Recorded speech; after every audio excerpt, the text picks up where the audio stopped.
नमस्कार नाशिककर. आपण आता ज्या उड्डाणपुलावरून जातो आहोत तो आहे नाशिक शहरातील मुंबई आग्रा महामार्गावर स्थित NH3 भारतरत्न अटल बिहारी वाजपेयी उड्डाणपूल.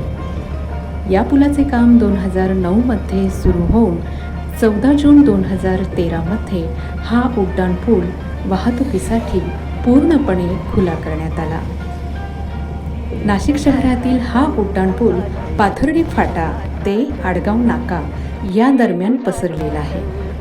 या मार्गाचे अंतर साधारणपणे 9 ते 10 किलोमीटर इतकं आहे.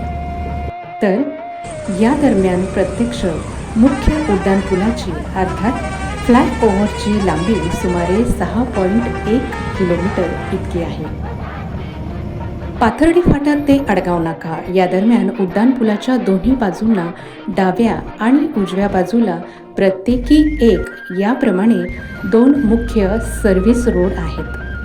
हे सर्व्हिस रोड राणीनगर, इंदिरानगर, लेखानगर आणि CBSकडे जाणाऱ्या रस्त्यांना जोडले गेलेले आहेत, जेणेकरून स्थानिक रहिवाशांना आणि शहरातील अंतर्गत भागात जाणाऱ्या वाहनांना हायवेच्या मुख्य वाहतुकीचा त्रास होऊ नये.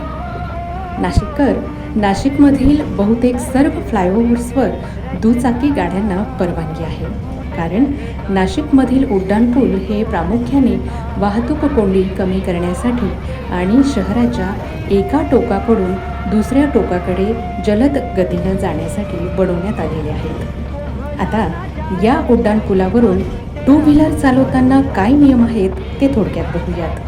द्वारका ते नाशिक रोड उड्डाणपुलावर दुचाकींना परवानगी आहे, मात्र हा पूल बराच उंच आणि वळणदार असल्याने तिथे वाऱ्याचा वेग जास्त असतो. त्यामुळे दुचाकी चालवताना वेगावर मर्यादा ठेवणे गरजेचे आहे. मुंबई आग्रा हायवे पिंपळगाव बसवंत ते इंदिरानगर पाथर्डी हायवेवर दुचाकी चालवताना येथे अवजड वाहनांची संख्या जास्त असल्याने शक्यतो डाव्या बाजूनच गाडी चालवावी. मोठ्या अवजड वाहनांच्या अगदी जवळून ओव्हरटेक करणे टाळावे, कारण पुलावर वाऱ्याच्या दाबामुळे दुचाकीचा तोल जाण्याची शक्यता असते.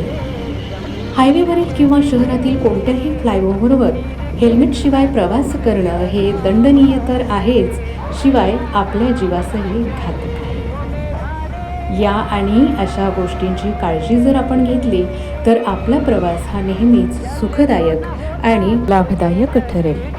शेवटी एकच लक्षात असू द्या नाशिककर, हे फ्लायओव्हर उड्डाणपूल खऱ्या अर्थानं अवजड वाहनांसाठीच बनवले गेलेले आहेत.